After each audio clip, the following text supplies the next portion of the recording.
अनंतकोटी ब्रह्मांड नायक राजाधिराज सच्चिदानंद सद्गुरुनाथ श्री ब्रह्म चैतन्य महाराज की जय। सद्गुरु श्री ब्रह्मानंद महाराज की जय। जय जय रघुवीर समर्थ। श्रीराम 25 एप्रिल श्रीराम। संत हे आपला संबंध भगवंताशी जोडतात.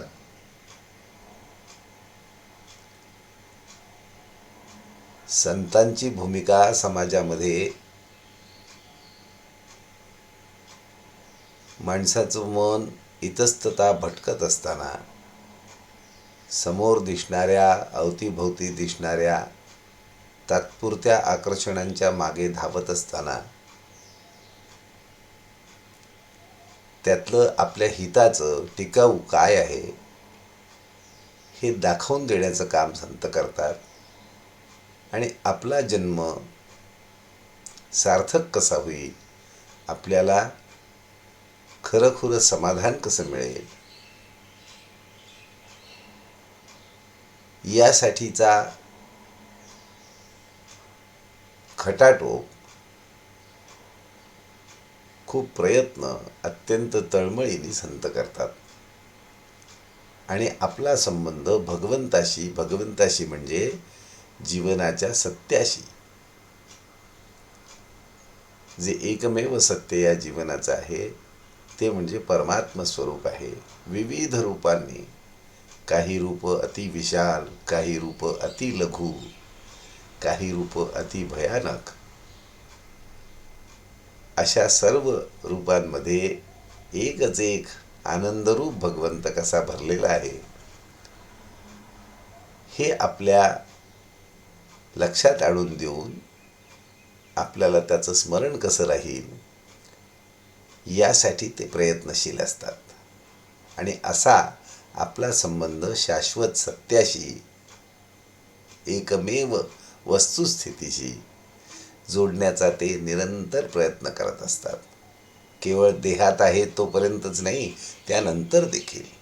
आपण आपल्या महाराजांच्या बाबतीत पाहतो, आजपर्यंत महाराजांनी जेव्हापासून आपण त्यांच्या संपर्कात आलो आहोत, आपली साथ सोडलेली नाही आहे. सतत आपल्या चित्तामध्ये, मनामध्ये महाराजांचा वावर हा सतत चालू आहे. महाराज म्हणतात, आपले हृदय विषयाने इतके भरले आहे की तिथे भगवंताच्या प्रेमाला जागाच राहिली नाही. इतकं आपलं अंतःकरण या दृश्य विषयांनी भरलेलं आहे. आपल्याला त्यांचा खूप विशेष आहे, अनेक गोष्टींचा विशेष आहे. स्थावर संपत्तीचा आहे, चलसंपत्तीचा आहे, कुटुंबातल्या लोकांचा आहे, समाजातल्या लोकांचा आहे, जमिनीविषयी आहे. स्थावरमध्ये ते आलं. इतके विषय आपल्या डोक्यात भरलेले आहेत, त्या सगळ्यांचं महत्त्व आपल्याला वाटत राहतं. त्यामुळे जे खरं एकच महत्त्वाचं आहे ते भगवंताचं प्रेमच आपल्याला लागत नाही. म्हणजे या सगळ्या विशेषांच्या चिंतेतनं, चिंतनातनं आपली कधी सुटकाच होत नाही. इतके विशेष आहेत आपल्या चित्तामध्ये आणि घटके घटकेला बदलणारे आहेत. बरे, भगवंताचे प्रेम मुद्दाम तिथे घातले तर ते आत न राहता बाहेर पडते आणि वाऱ्यावर उडून जाते. आपण प्रामाणिकपणे बळजबरीने प्रयत्न करतो. महाराजांनी सांगितलं आहे आपल्याला की नाम बळजबरीने घ्यावं, की जेणेकरून त्याचं प्रेम आपल्याला लागेल. पण ते केव्हा उडून जातं कळतच नाही. इतकं विषयांचं प्रेम अनिवार्य आहे. सामानाने गच्च भरलेली जशी एखादी खोली असते, तसे आपले हृदय आहे. आपण थोडासा विचार करून पाहिलं तर खरंच असं आहे. क्षणाक्षणाला आपली चिंता चिंतन सारखं बदलत असतं. भगवंताचं सोडून इतर असंख्य गोष्टींचं चिंतन आपल्या चित्तात सतत चाललेलं असतं. अनेक विषय, बापरे बाप. अशी सामानाने गच्च भरलेली खोली, विषयांनी गच्च भरलेलं आपलं हृदय आहे. म्हणजे विषय तसं आता ह्या हृदयाचा संबंध, ह्या हृदयामध्ये भगवंताचं अस्तित्व, स्थापना आणि त्याचा भगवंताशी संबंध जोडण्यासाठी काय करायला पाहिजे? आपल्या हृदयातलं सामान म्हणजे सगळे विषय एक एक करून रिकामे करून काढून टाकून त्यांच्या जागी भगवंताचं प्रेम भरलं पाहिजे.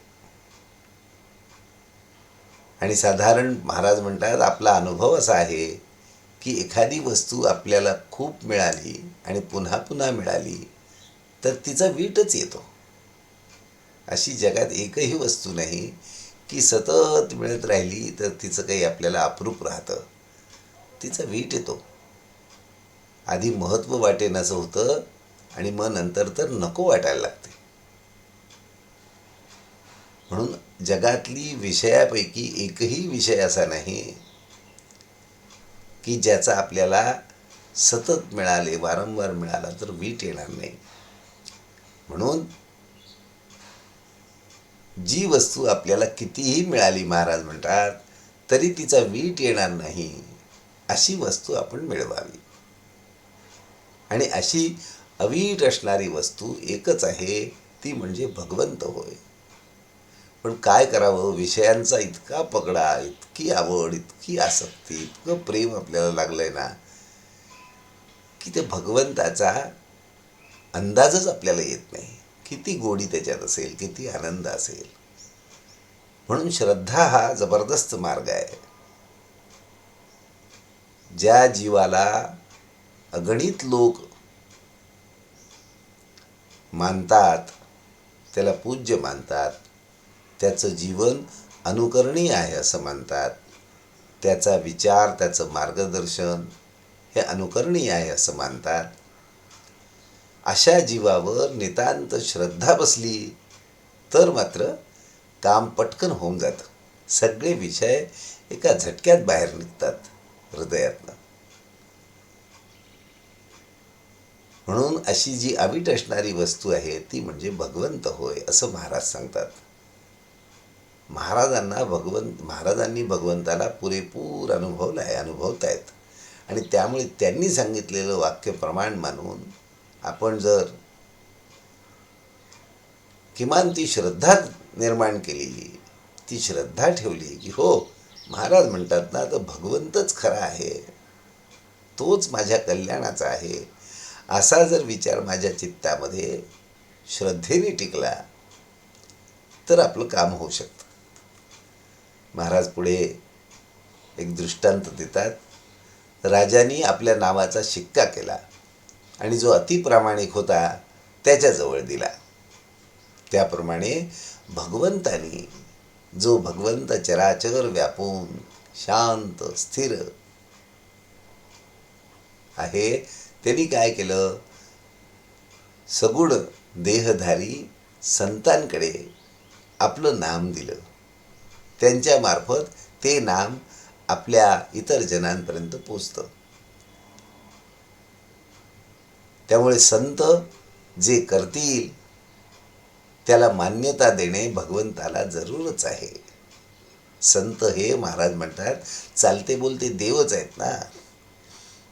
आपल्याला तसं वाटण्याची गरज आहे. आपण आणि संत यांच्यामध्ये मनुष्य या दृष्टीने फरक नाही. पण फरक आहे तो हा की संत हा जसे बोलतो तसे वागतो, तर आपण बोलतो चांगले आणि वागतो मात्र त्याच्या अगदी उलट. हीच तर आपल्या चिंतेची बाब आहे. बोलताना तर आपण बैठकीवर बोलत बसलो असताना बापरे बाप इतक्या मोठमोठ्या गप्पा करतो, त्यागाच्या, विवेकाच्या, वैराग्याच्या, ज्ञानाच्या, आणि प्रत्यक्ष माझा स्वार्थ जेव्हा आड येतो, स्वार्थ म्हणजे देहबुद्धीचा स्वार्थ, की आपण काय बोलतो आणि काय करतो याला ताळतंत्रच राहत नाही. म्हणून ज्याच्यावर आपण प्रेम करतो त्याच वस्तूवर दुसऱ्याने प्रेम केले तर आपण त्याला नावे ठेवतो. ही विषयी लोकांची, प्रपंची लोकांची रीतच आहे. आपण नुसती नीतीची तत्व जेव्हा सांगतो तेव्हा अगदी चांगलं बोलतो, वा वा, पण वागताना मात्र उलट वागतो. यासाठी महाराज म्हणतात आपण अशी कृती करूया की आपल्याला नंतर तसे बोलता येईल. आणि असं आपल्या बुद्धीच्या बळावर, आपल्या निग्रहाच्या बळावर, आपल्या निर्धाराच्या बळावर माझा मी करून घेईन, हे कालत्रयी शक्य नाही. हे आता आपल्याला इतक्या वर्षांच्या आपल्या जीवनामध्ये लक्षात आलंय.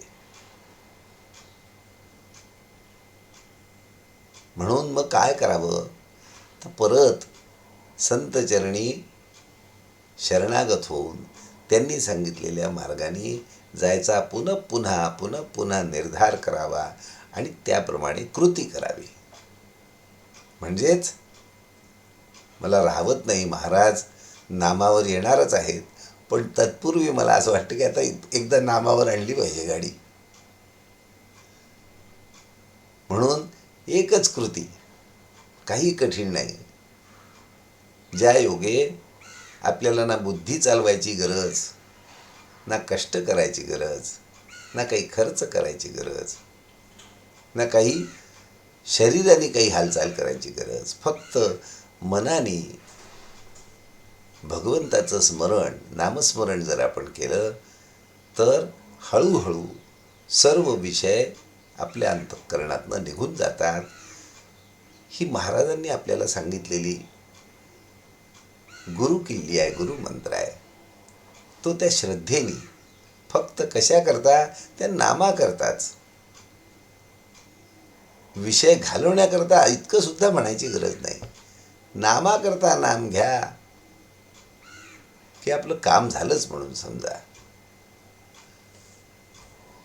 महाराज म्हणतात गाडीत बसायला मिळावे म्हणून काही कोणी गाडीत बसत नाही, तर आपल्या स्टेशनाला जाण्यासाठीच मनुष्य गाडीचा आधार घेतो.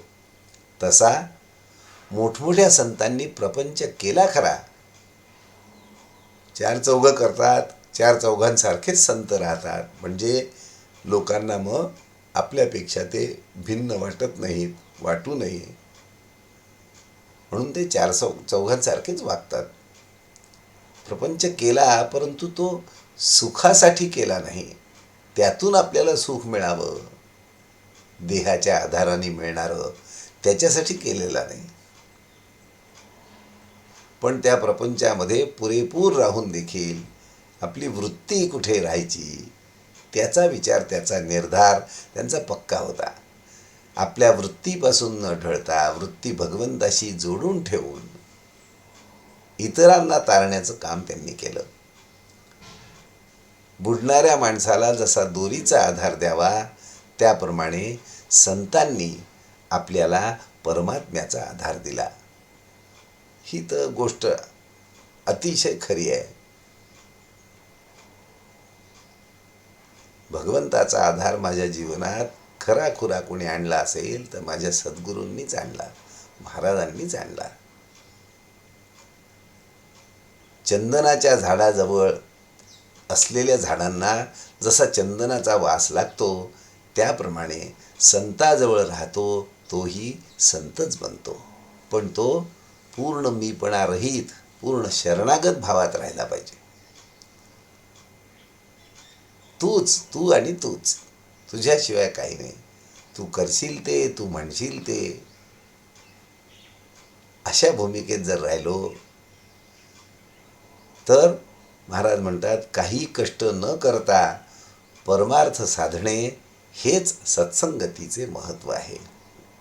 नाही हो आपल्या बुद्धीने कळत, आपल्याला निर्णयच करता येत नाही नक्की काय आहे जीवनाचं स्वरूप, हे नक्की काय चाललंय. कधी मनासारखं घडतं, कधी मनाविरुद्ध घडतं, कधी हर्ष होतो, कधी शोक होतो, कधी चिंता लागते, कधी काळजी लागते, सुटकाच होत नाही. आयुष्य इतकं गेलं तरी त्यातून सुटका होत नाही, सारखं वर खाली वर खाली. म्हणून सत्संगती, आणि सत्संगतीची रूपं अनेक सांगितलेली आहे, प्रकार खूप सांगितलेले आहेत, त्यामुळे त्याची चिंता नाही. मग त्यांच्या प्रवचनांची संगत असेल, त्यांनी सांगितलेल्या साधनाची संगत असेल, त्यांच्याबद्दल चर्चा असेल आपापसात, त्यांच्या अलौकिक स्वरूपाबद्दल, भगवंताच्या स्वरूपाबद्दल चर्चा आपापसात असेल, हे सगळे सत्संगाचे प्रकार आहेत. भजन म्हणणं असेल, आपलं आपणच. आजच्या प्रवचनातलं बोधवचन आहे, आपण प्रपंचात इतके खोल जातो की संतांची हाकच ऐकू येत नाही. ती ऐकू येईल इतक्या तरी अंतरावर असावे.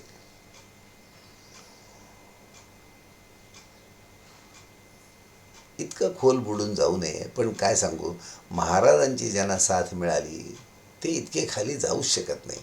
महाराजांच्या कमीत कमी अनुसंधानाची दोरी त्यांना एकदा बांधली गेली की महाराज वर बसून धरून आहेत ना, ते खोलात जाऊ देत नाहीत. पण निदान आपण वर येण्यासाठी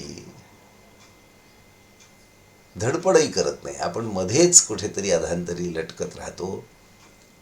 आपण जर महाराजांकडे येण्याची तळमळ धरली तर आपले विषय सुटून महाराजांनी सांगितलेलं साधन जर केलं, जसं काही विहिरींमध्ये अशा लोखंडी सळ्यांच्या कड्या लावलेल्या असतात, ज्या कड्या खाली उतरण्यासाठी वर चढण्यासाठी असतात, त्या रामनामाच्या कड्या संतांनी आपल्यासाठी लावून ठेवल्या आहेत.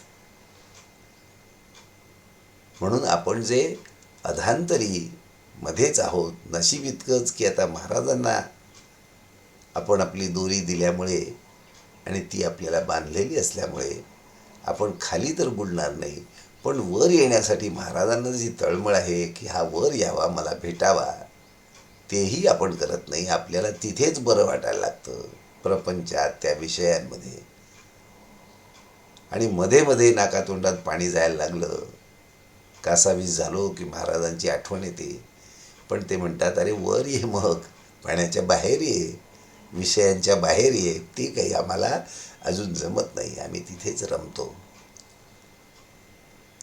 म्हणून महाराजांचं सगुण रूप धरून सुरुवात करावी, ते निर्गुणापर्यंत आपल्याला सहज पोचवतील. आमच्या सद्गुरूंचं किंवा परमात्म्याचं, भगवंताचं, श्रीकृष्णाचं, श्रीरामाचं सगुण रूप धरावं आणि सर्व व्यवहार त्याच्या साक्षीने होऊ द्यावेत. तोच करतो या भूमिकेत होऊ द्यावेत. या प्रकारे आपल्याला सहजपणे कोणतेही सायास न होता भगवंताची अनुभूती येऊ शकते. श्रीराम.